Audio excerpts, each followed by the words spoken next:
Hi there, thanks for joining me. My name's Lori Evans. I'm a certified personal trainer, PE coach. Have a background with kinesiology degree, and I love to exercise. I wanted to reach out to you today because I've had a lot of questions from a number of you about being able to be pregnant and working out and why I would keep going. So here I am. I've hit 37 weeks today, and I have continued to work out the entire pregnancy. This is baby number 2 for me, and I didn't do this with baby number 1. I did run because I am a runner up to 26 weeks, and then I really just walked.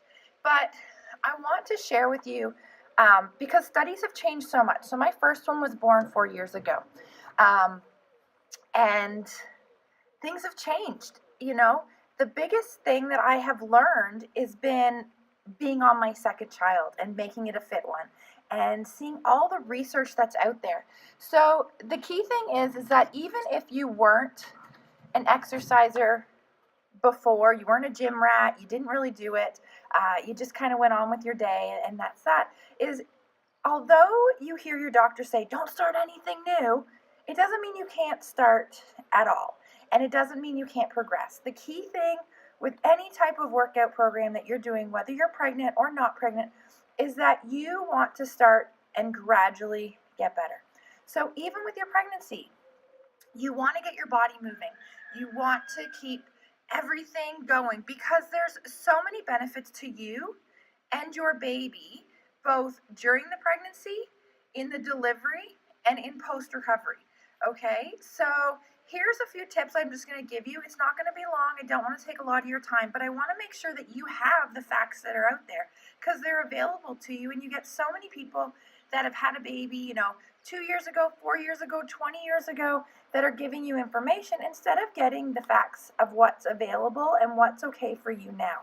Number one rule, and I've already said it, is you need to listen to your body. That's the first thing, is no matter what, you need to listen to your body. So if your body's saying, I can't go on, you stop. That's the primary things, because you don't want to cause any problems to yourself or to your baby. You don't want to cause any injuries. But by starting and working out throughout your 3 trimesters, and I'm not saying go to the gym and start lifting heavy weights. There's so many options out there. You can start walking, and there's a lot of mommy groups out there. There's a lot online as well. You can, yoga is a huge one that relieves so many stresses. It gives you better sleep at night. It prevents back pain. It can prevent pelvic pain, or it can release some of that pain that you might be having. I've gone through the pain this pregnancy that I didn't go through last time, but by having the stretches and the exercises, I've also noticed that I'm able to control the pain that I'm having without having to feel like I have to sit down all the time or I have to stand up all the time, because what's going to happen then is you're going to start swelling. So exercise also decreases the swelling.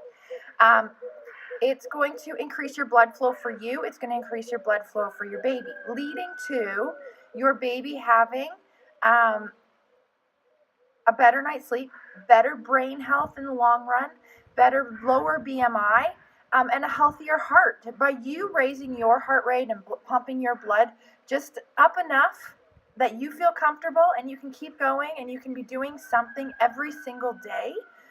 At least 5 days of the week, you should be doing some type of exercise, getting your body moving, getting a little bit of sweat, feeling the heart rate go up. That's going to benefit all of those things that I just mentioned for your baby. For you, it's going to improve your mood. It's going to help with those hormones. It's going to give you a better night's sleep. It's going to make your labor easier. So by moving around, you're creating the less likelihood of a C-section. I'm not saying it's completely out of the question, but you're making a better situation where it's less likely.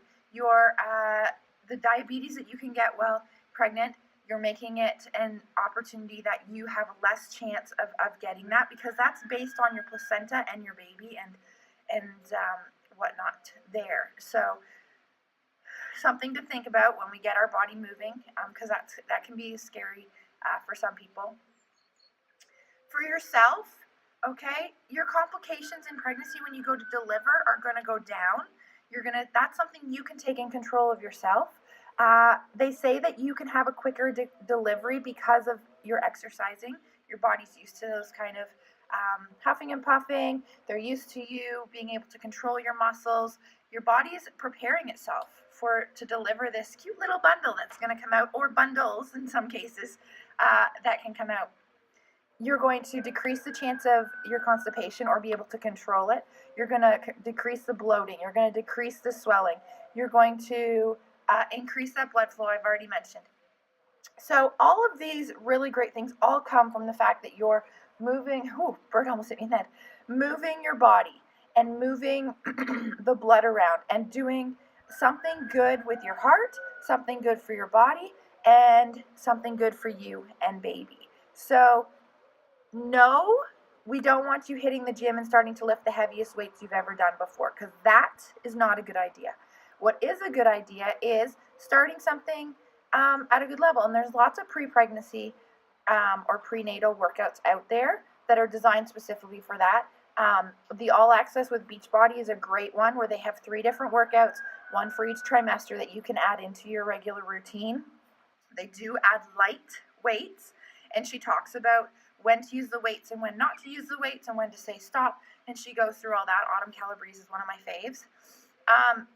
You can get out there walking. You can get out there running. If you're a runner, or you once were a runner and you got your walk on, and then you feel like, I could add a little run. Now just be aware that your body has changed proportionally, so your weight is in different areas, so sometimes it might feel a little weird and you might have to do like a walk run, and that's perfectly fine.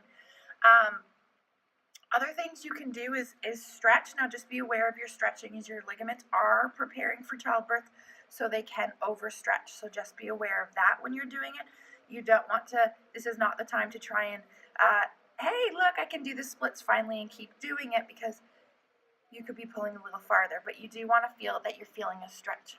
And there's lots of prenatal programs out there that the instructors are fully certified to do that. There's prenatal aerobics, there's prenatal aquafit, so you get in the water. And the nice thing about working out in the water is it takes the buoyancy, lifts all that weight up, so you feel this release of pressure from all the time the gravity's been pulling it down. So it's a really nice one. It's also a little massage that the water does for your muscles and for your body that makes you feel absolutely amazing as well. A couple things let me just talk about real quick here as we wrap this up. Things you don't want to do while you're pregnant is you don't want to be doing things on your back. Okay? You don't want to do it in that supine position. It adds a lot of stress on the baby and on your ligaments and on your blood flow. So you don't want to add that in. You can do a lot of those workouts in the prone position. So when you're standing, you can do a lot of the positions, or a lot of things like you could do the plank. That one's okay. Just listen to your body though. You might have to modify them a bit. Squats are a great exercise to do because you're strengthening the legs. So when you go into labor and delivery, your feet are in the straps, and when you're going to push, your legs are already really strong and ready to take that on. So squats are good, lunges are good for those kind of things. So just the key thing, I'm going to stress it, I know I've said it numerous times, is really just take care of your body. Listen to your body, but do something. Do something that's, because as you carry this baby, you know that every move you make, you're thinking about, oh, the baby, I want to take care of the baby. So take care of the baby, but take care of yourself. It's number one priority. Not only that, one thing I haven't mentioned is the recovery afterwards is going to be a lot easier for you and quicker by exercising during the pregnancy. Your body's ready to get back into it. You'll have 6 weeks for a vaginal delivery until your doctor most likely clears you. It's not usually earlier than that. Sometimes a little longer, depends on us individually. In a C-section, you're looking at about 12 weeks till you're cleared to get right back into full movement. But that doesn't mean you can't go for a walk, or you can't do a little bit of stretching or things like that in those few weeks that you're kind of waiting. So if you got any questions, you can email me. Below is my email in the comment section. You can find me on Facebook or on Instagram. or just comment here on YouTube. So thanks for your time. I hope that helps you out. Please reach out if you need any advice or support or anything. I've got groups running all the time. So I hope this helps. I hope this answers all your questions. And if not, ask them so we can get them answered and you feel confident. Have yourself an amazing day. And congratulations and best of luck with your little one.